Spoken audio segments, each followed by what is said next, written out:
Good feel for you to be back out there. We talked about that sort of in the lead up, since it's been so long since you played.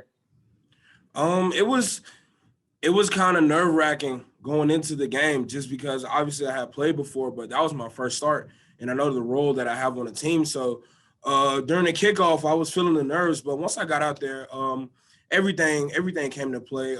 Great communication with the offensive line. We had some miscues, but that's expected. You know what I mean? But from my perspective, I feel like it was a great start, especially with my group, and I can't wait to see what we look like going forward.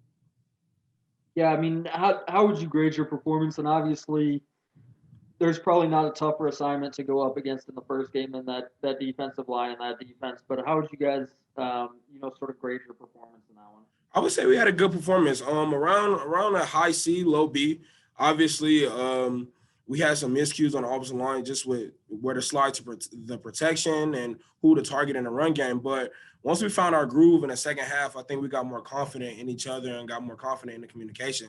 So around a low B, we got some things to wrinkle. That's what I'm thinking. I mean, you guys kind of felt like you got more comfortable as the game went on.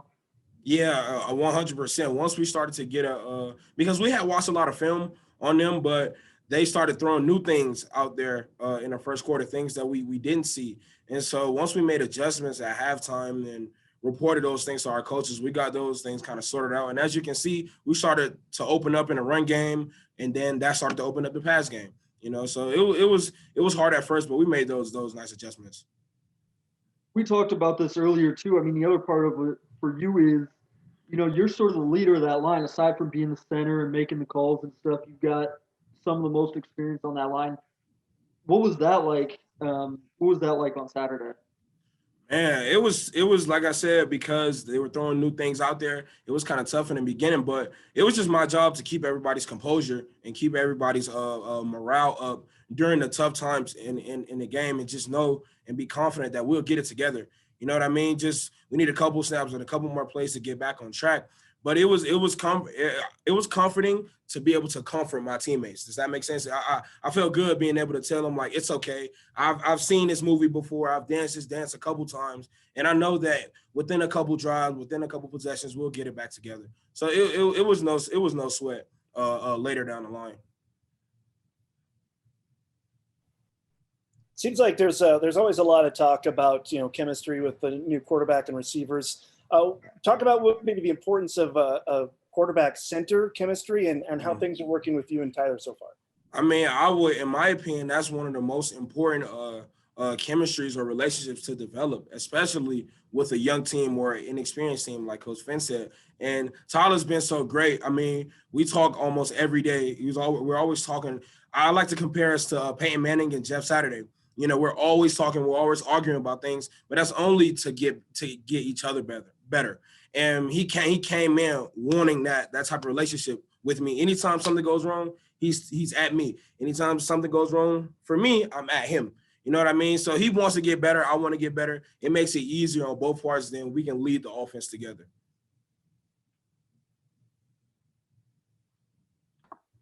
Coach kind of talked about how Southern Utah has two great defensive ends. What do you think your offense just has to do to be able to be competitive against them?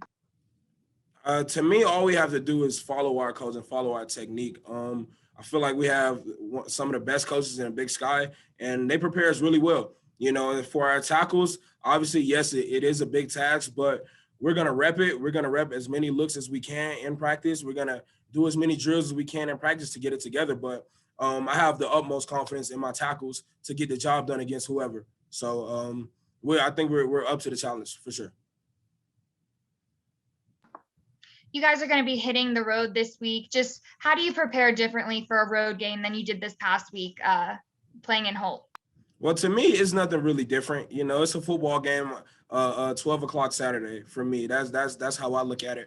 Obviously, we do have to be more locked in and be more time oriented because we do have to practice and get on the road. So that Friday practice has to be crisp. We can't start over. We can't start off slow. We have to get through it and get through what we need to get through to get on the road and have a very confident mindset going into Southern Utah on Saturday.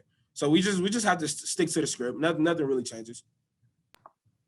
You guys are not only having to prepare to play a football game, but you also have to be really careful this year, not to get sick and to keep passing those COVID tests.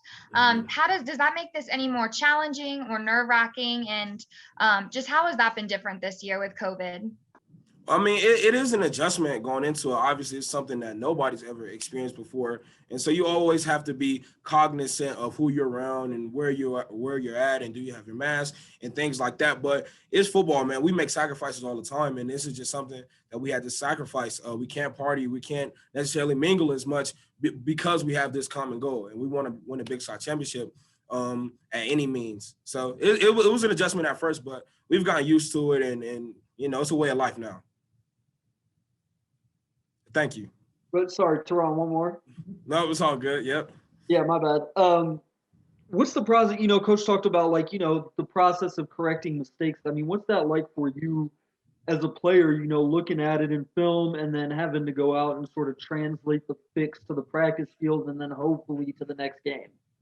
It's a very tedious process. You know, I like to analyze myself harder than anybody else. And so when my coach does it, I'm kind of already aware of what I have to do, but I try to write it down as soon as I hear it and then apply it the very next opportunity, the very next chance that I can, you know, because I know how crucial it is, especially for my position, let alone every of the other 10 positions on the field with me. So yeah, you just have to hone in on it, and that has to be the focus each and every time I step on the football field, just correcting those past mistakes, making sure they don't happen again, and then helping my teammates with their mistakes. You know what I mean?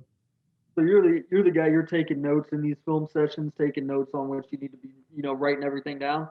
Right, and our coach encourages everyone to take notes. You know, I think that's a big part of the game because football is something that's repetition. You know, you can't just hear it and then try to do it. So you have to write it down. You have to think about it. You have to study it. And so it's a very long process sometimes, but I mean, it's what's necessary. It's how you get the job done. You know what I mean? So everyone in our offensive line room takes notes, brings a pen and a paper to every meeting.